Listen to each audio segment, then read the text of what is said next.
Peter B. Collins News and Comment. It's Wednesday, January 17th, 2018.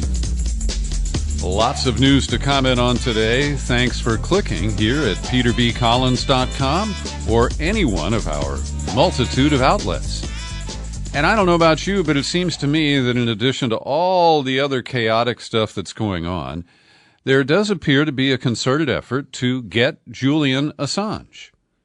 And the founder of WikiLeaks is controversial. He's a prickly guy. And, I've never met or talked to Julian Assange. I don't particularly want to. But I do value the critical work that WikiLeaks has done, the lies that have been exposed, the con men who have been undressed, and the multitude of things that are kept secret that really shouldn't be secret. That said, Julian Assange has crossed a number of lines, and over the months that he has been locked up at the Embassy of Ecuador in London, it appears that he has lost many friends. And the way he is characterized as tilting the activities of WikiLeaks to hurt Hillary Clinton and help Donald Trump has had an impact.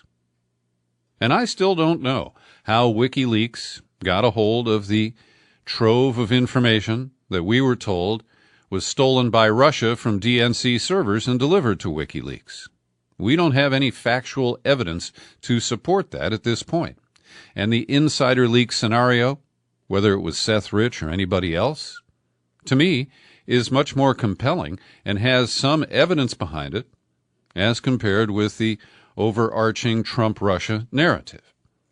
So, lead story on the homepage of the Washington Post today, with 3 reporters assigned, traces a trip made by Andy Müller-Magun, who is a German hacktivist. He is a security freak or geek, and he still visits Julian Assange in London.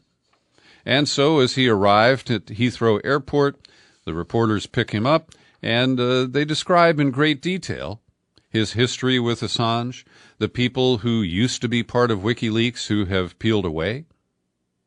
And there isn't a whole lot in this story. It's a kind of, profile of this guy.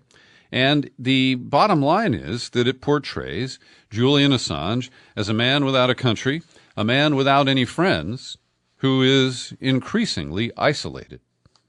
And we learn that Müller-Magun made encrypted phones. That's how he connected with the world of leaks and prevention of leaks. He does some work for the nation of China. And the article tries to portray that in a dark way by saying, by Müller-Magun's calculus, the nominally communist government is less prone to violence overseas and less of a threat than the United States is.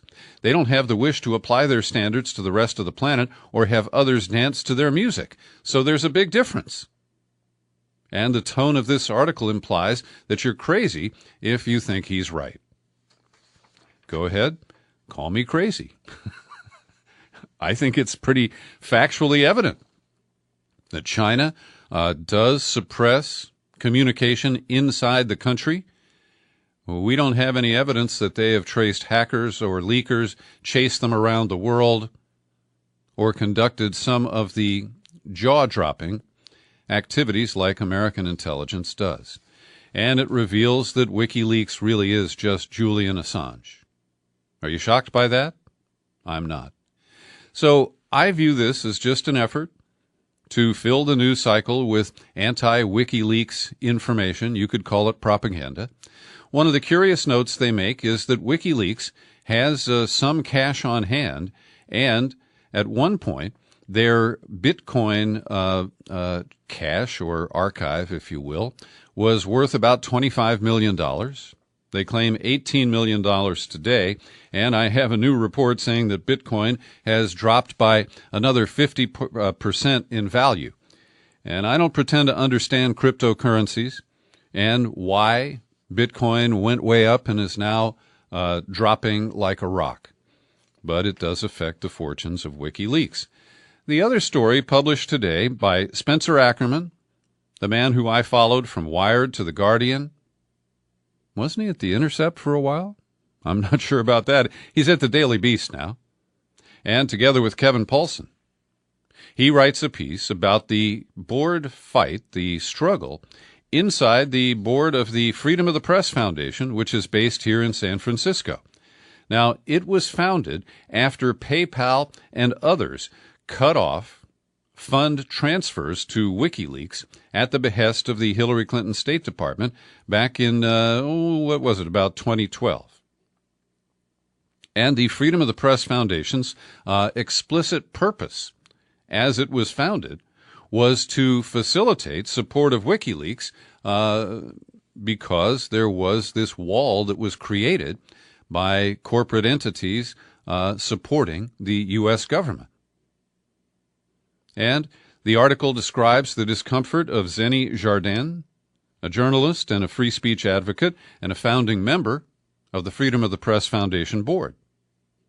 And that during 2017 she became queasy, saying suddenly the voice of WikiLeaks seemed to be all about questioning one candidate, Hillary Clinton, and doing so in a way that was designed to benefit the other. The tone also seemed to echo some of the language on the far right. So when the guy in the Ecuadorian embassy in London, who is normally of the extreme left, is echoing Nazi publications, something is wrong. Now, I don't completely support her characterization there, but you deserve to hear it unedited. And Trevor Timm, who I frequently cite for his pretty potent op-eds at The Guardian, he's quoted here saying, "At our last board meeting in October, a consensus arose that we could not find any evidence of an ongoing blockade involving PayPal, Visa, or MasterCard. We decided we would therefore formally notify WikiLeaks that unless they could demonstrate that a blockade is still in effect, we would no longer provide a mechanism for people to donate." But this was disagreed with by Rainey Reitman, one of the founders, saying, look, we're processing individual donors' money, and they want it to go to WikiLeaks, so why should we interfere with that? So at this point, it doesn't appear the board has made a formal decision. And I do understand the conflicts that have arisen, and that there are people who may not have supported Hillary Clinton who still are uncomfortable with what they see as the tilt of WikiLeaks in 2016. And I do understand that perception. Now, in the ensuing months, WikiLeaks has published leaks about Donald Trump. They have published a trove about Russia. And so they've tried to prove their bona fides as a truly independent organization.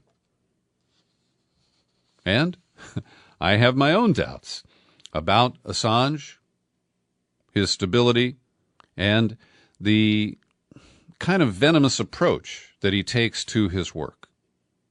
That said, I think WikiLeaks has done a lot more good than harm, and I continue to support their right to operate, and also the machinations that are going on where Ecuador granted citizenship to Assange, and the British continued to block his release or his exit from the embassy of Ecuador, I think is just silly.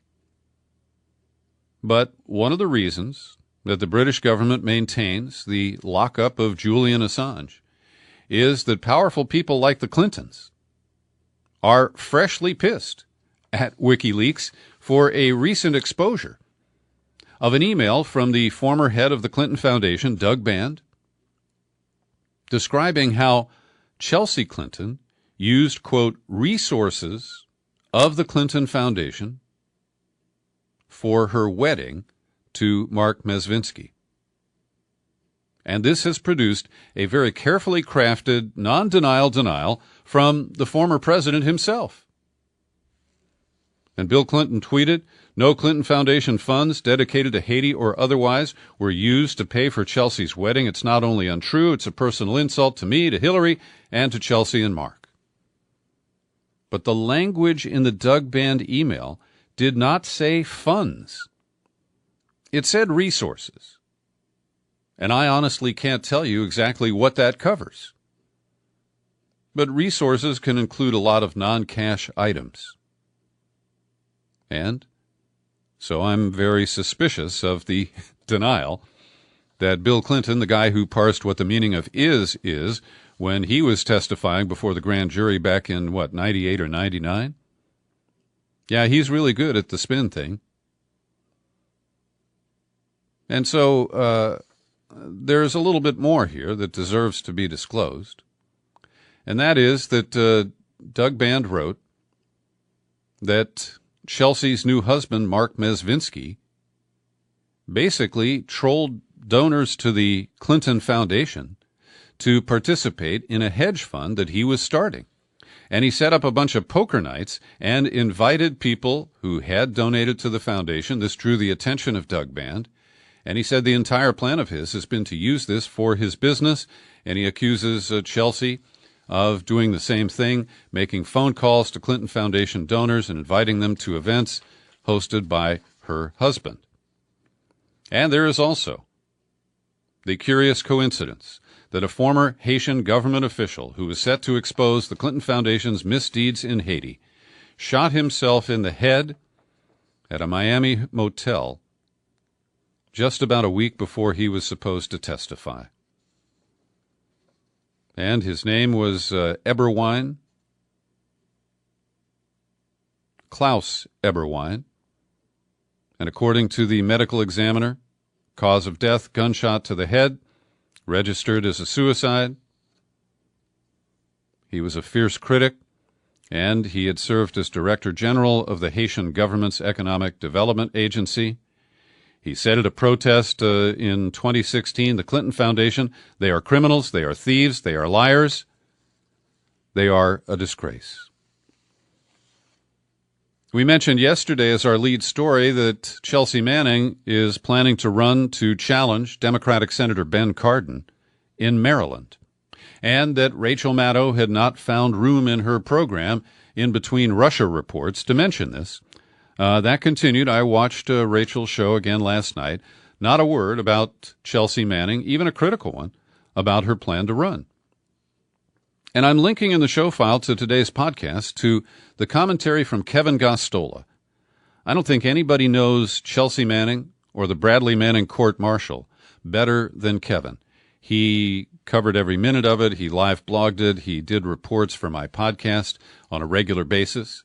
And he has some interesting pushback to the Democrats who are trying to smear Chelsea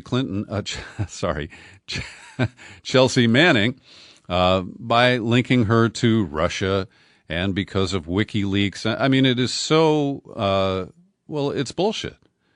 And they're trying to create this impression that she's a tool of the Russians and therefore should not get anywhere near becoming a United States senator. And the other angle here is that the gay community appears to be keeping a distance from Manning at the behest of Democratic leaders.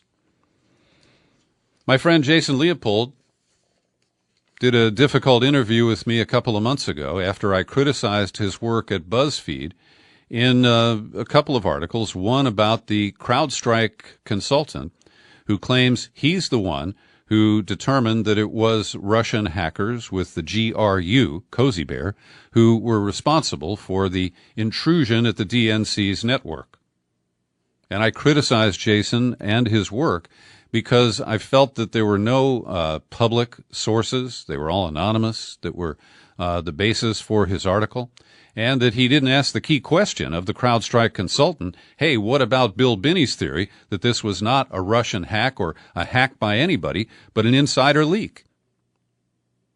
And during that conversation, I also criticized another article that Leopold wrote for BuzzFeed about some wire transfer payments that went from Moscow to the Washington Embassy of Russia. And the transfers were flagged by commercial banks. But there really was no basis for a story to conclude that anything nefarious had gone on, and it appears that the plausible story from the Russians is they were transferring money to pay for the cost of I think, Duma elections, parliament elections, so that Russian nationals in the United States could participate. So in a lengthy follow-up, BuzzFeed and Jason Leopold, with the help of Anthony Cormier, expand on this, and they do raise some interesting questions, some suspicious transfers, including how the Russian ambassador who got in trouble for talking to Mike Flynn, Sergei Kislyak, received $120,000 10 days after the Trump election. Now, you might suspect that that was a bonus for helping steer the election to Trump. And that's plausible, but we don't have any shred of evidence to support such speculation. 5 days after the inauguration, someone attempted to withdraw $150,000 cash from the embassy's account, but the bank blocked it. Now, the attempted transaction, was reported to the U.S. government, but we don't know anything more about that. Then, between March 8 and April 7th in 2014, this goes way back, bankers flagged nearly 30 checks for a total of $370,000 to embassy employees who cashed the checks as soon as they received them, making it impossible almost to trace where the money went. And this is tied to the time of the successful vote in Crimea that led Russia to essentially annex it. And again, there is linkage on a timeline here, but no evidence beyond that to tell us where the money went and what its purpose was. So I've linked to this article. I invite you to wade through it yourselves. It's curious. It's interesting. There are some suspicious activities. But again, there's no smoking gun and not even a real strong theory advanced about the purpose of these transfers from Moscow to the United States. Steve Bannon got the message that Mueller was willing to force him to testify before a grand jury, and that subpoena is going to be withdrawn after Bannon agreed to cooperate with Mueller's investigation. Now, yesterday on Capitol Hill, he was behind closed doors for almost 9 hours with the House Intelligence Committee, and he refused to testify under instructions from the White House, even when they executed an instant subpoena by the committee to require his testimony. So there's some honest questions there about what's going on. But the process so far suggests that Bannon is a witness, but not a suspect in whatever Mueller is investigating. Every day I pause for a second and thank the people who support my work here at the Peter B. Collins Podcast with your subscriptions. People like Derek McElhinney, who just renewed his annual subscription. Thanks, Derek. Wendy Gebauer, Cynthia Von Hendricks, Abby McMillan. They all kick in between $5 and $20 a month, setting a great example for you. So may I suggest, if you are ready to subscribe, that you pause the podcast right here and click on over to peterbcollins.com. And you click on the menu button, pull it down, click on Become a Subscriber, takes you to the sign-up page where, boom, you can find a subscription level that is comfortable for you and your budget. Well, the Pentagon has announced that they are throwing the book at the commanding officers of the two naval destroyers that separately collided with commercial vessels in the Western Pacific last year, killing a total of 17 American sailors in the two different incidents. The commanding officers, Commander Bryce Benson of the Fitzgerald and Commander Alfredo Sanchez of the John McCain, along with their second-in-commands, were relieved of their duties, and now they are facing charges that could include dereliction of duty, hazarding a vessel, and negligent homicide. Now, this is pretty serious, and I support this kind of accountability. It's an example that we need in the the non-military sector of our government. So I mentioned yesterday that bluff, brinksmanship will characterize this week in Washington. Another self-imposed deadline for Friday night to pass a budget or shut down the government will be papered over, it looks like, with another extension into February. And the Republican leadership is hoping to sugarcoat the extension with a 6-year extension of the Children's Health Insurance Program, hoping to dare Democrats not to vote against the extension. The other calculation is they have to persuade members of their own Freedom Caucus, the far-right Republicans, not to sit out this vote. If they don't sit out, then they don't need the Democrats, and it basically eliminates for now any requirement to deal with the Dreamers and to pass a new DACA law. So this is compounded by the fact that a federal court blocked most of the president's cancellation of the DACA program that created the hostage group of dreamers. So there's a lot of jockeying going on, and they're going to, use whatever they can to try to come up with the votes one way or another. And it's curious because in the New York Times article about this today, the word hostage is used multiple times. For example, in a quote from Mitch McConnell, the Senate leader of the Republicans, with no immediate deadline on immigration, bipartisan talks well underway, there's no reason Congress should hold government funding hostage over the issue of illegal immigration. Nobody mentions that the Dreamers are being held hostage.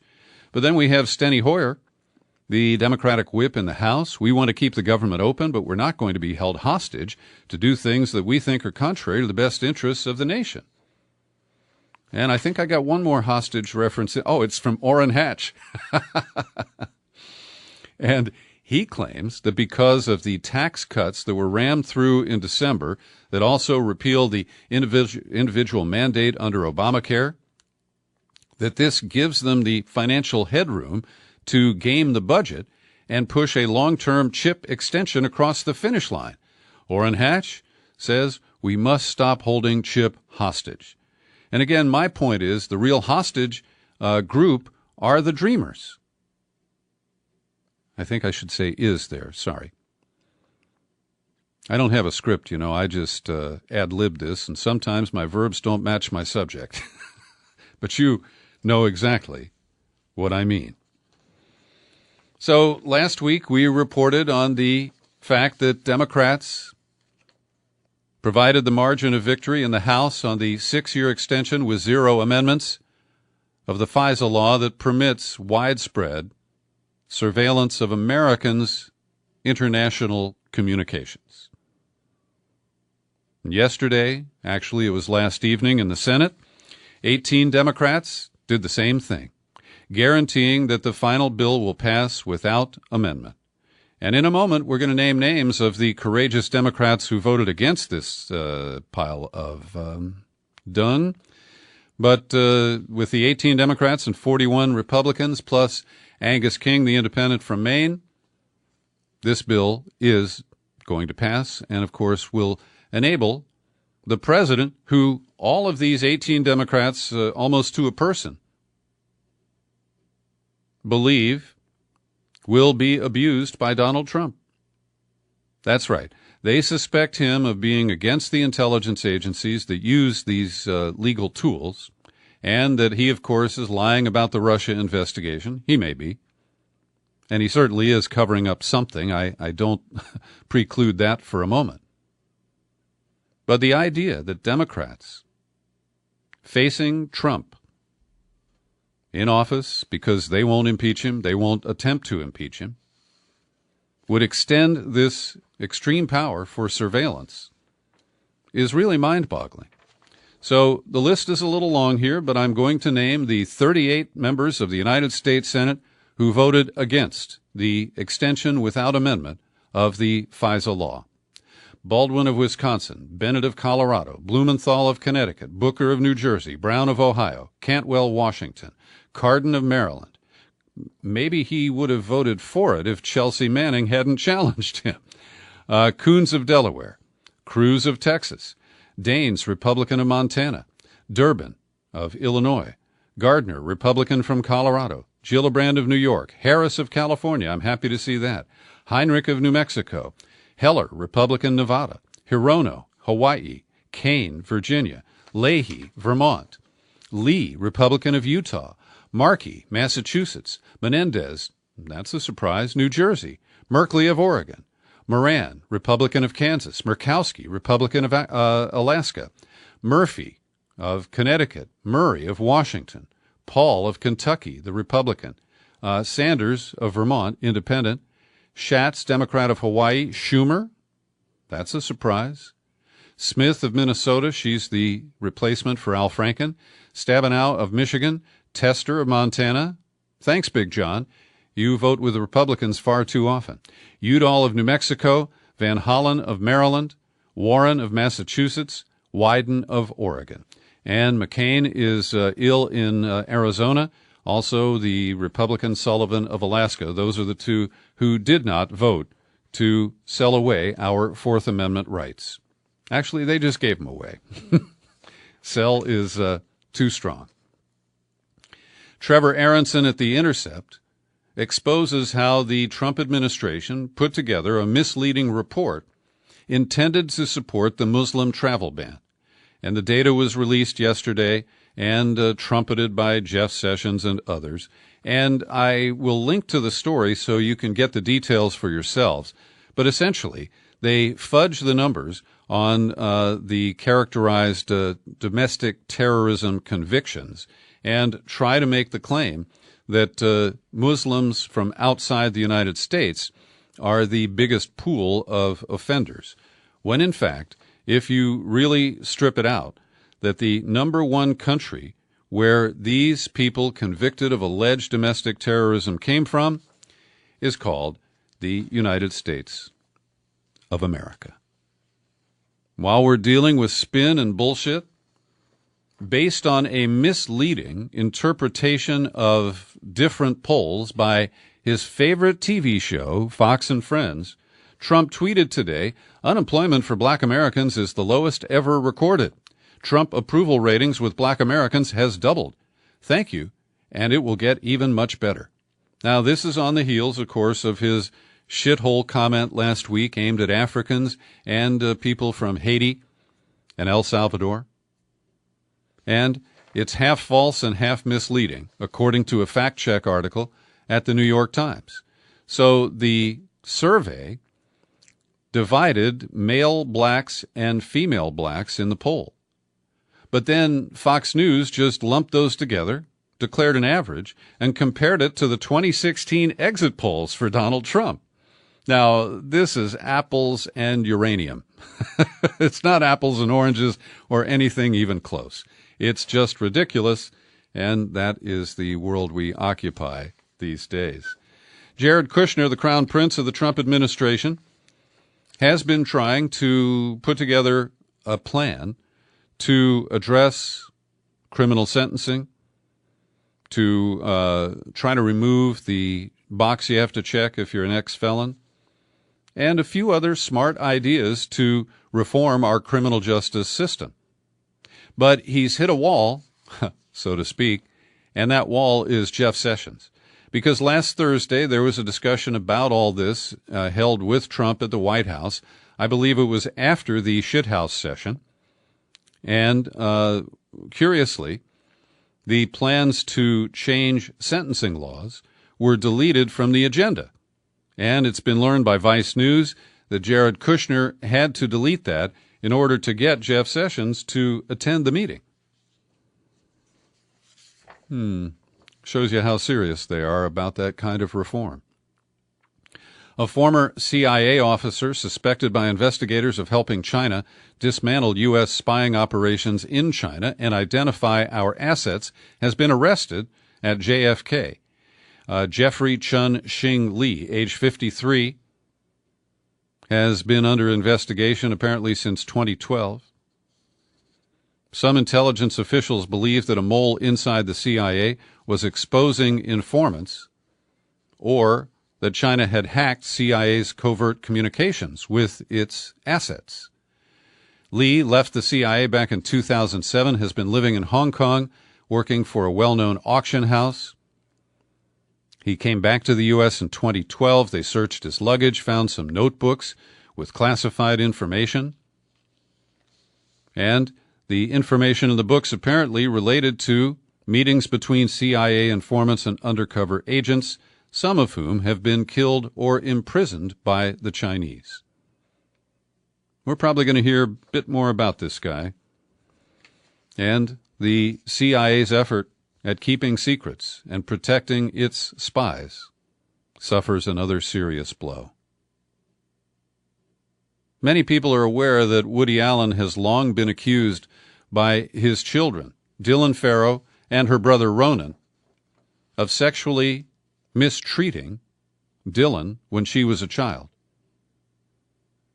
Dylan went public for the first time, as far as I know, giving an interview to CBS This Morning. And she said that after all these years, and watching her brother help bring down Harvey Weinstein, that she wants justice. Why shouldn't I bring him down?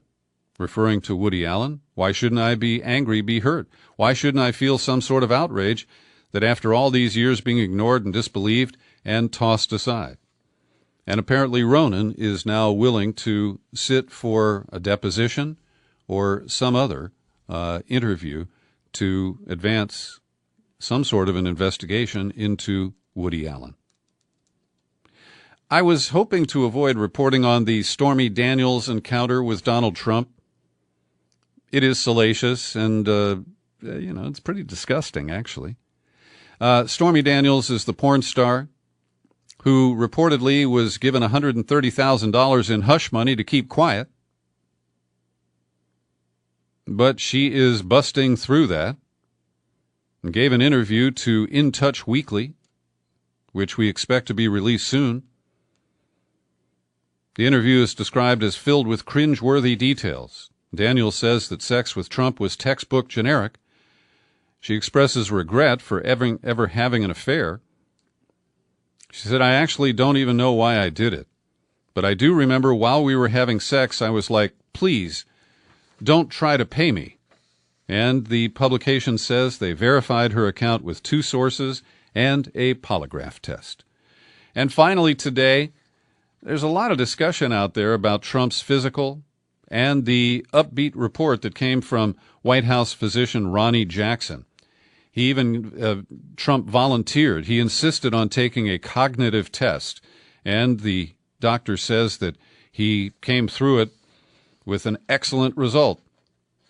But I have to say that his over-the-top description and depiction of Trump's health, says he's overweight, needs to exercise more and eat less, is pretty hard to believe. It's slightly more credible than the 2015 report from Dr. Harold Bornstein, the long-haired Trump personal doctor, who said that he would be the healthiest individual ever elected to the presidency. At any rate, I don't really care about this, but it's interesting to see today in right-wing media they are busy pushing back on criticisms of the reports of Trump's health physical. Thanks for listening to my daily news and comment podcast. We give it away free. You're free to share it far and wide. And we post it on YouTube. I'm Peter B. Happy trails to you until we meet again. Happy trails.